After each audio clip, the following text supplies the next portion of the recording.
पुढे माती परीक्षा का करत असते माती परीक्षा? कोणते घटक असते? नत्र स्फुरत पाला. घटक किती आहे?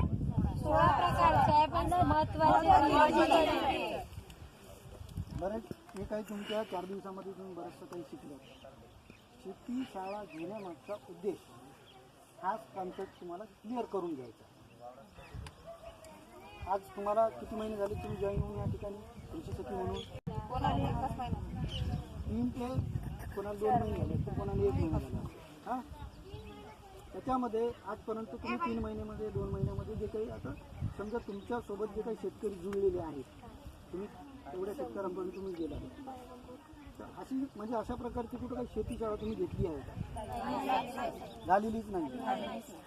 महत्त्वाचं शेती शाळा घेण्यामागचा उद्देश की आपल्याला त्या गावातील जे काही महिला समूह आहेत, युवा अध्यक्षराव तुमचं ग्रामसंघ असो किंवा SCGचे महिला असो, त्या महिलांना एकत्रित एका दिलेला आहे त्या ठिकाणी.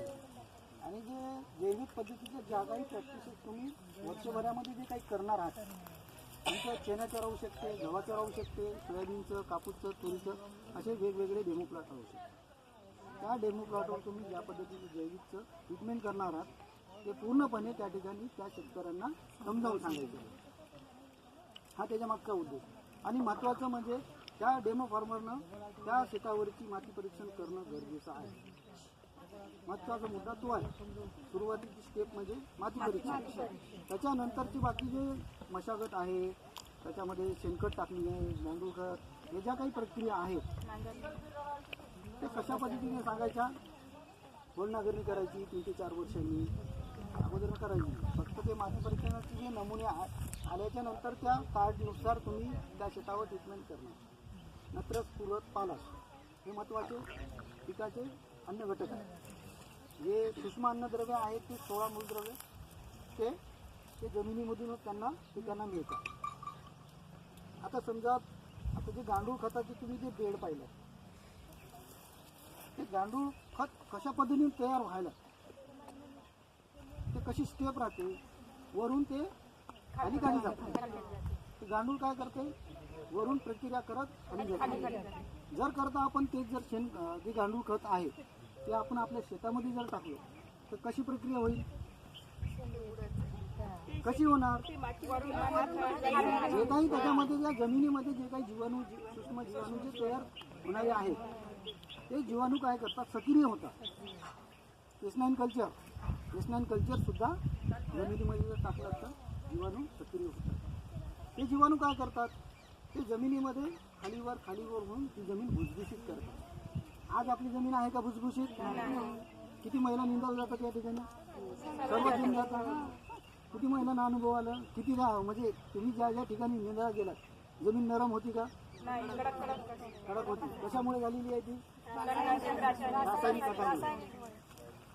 मग जर करता गांडूळ खत असो की तुमचा शेणखत असो, हे जर वापरलं तर तुमची जमीन भुसभुशीत राहते. पाण्याची पातळी पिकांना बरोबर घेऊन चालते. ह्या प्रकारचं शेतीशाळेमध्ये अशा प्रकारची तुम्ही माहिती देऊ शकता. त्या पिकाच्या सध्या अवस्थेनुसार तुम्ही ती माहिती द्यायची. समजा मावा तुळशीचा प्रादुर्भाव असेल त्या शेतावर, तर तुम्ही दशपर्णी, निमास्त्र, लिंबोळी हे जे आहे तुम्ही आता ट्रेनिंगच्या माध्यमातून तुम्ही बरेचसे काही शिकले. ते प्रॅक्टिकली डेमोसुद्धा तुम्हाला झालेले आहे. तेच मार्गदर्शन त्या शेतकऱ्यांना करायचं. आणि हे शेतकरी करत असताना बाकी शेतकरी केले पाहिजे, ते जुळले पाहिजे तुमच्यासोबत. कारण की तुम्हाला एकच शेतकऱ्या मर्यादित काम करायचं आहे काय शेतकऱ्यापर्यंत. कारण की तुम्हाला ते सर्व जेवढे काही अभियानाचे आहे किंवा इतर काही जरी असतील आली होती का शेतकऱ्यांची इच्छा आहे की आम्हाला जैविक पद्धतीने शेती करायची आहे, तुमचं मार्गदर्शन आम्हाला गरजेचं आहे. तर तुम्ही मार्गदर्शन करू शकता.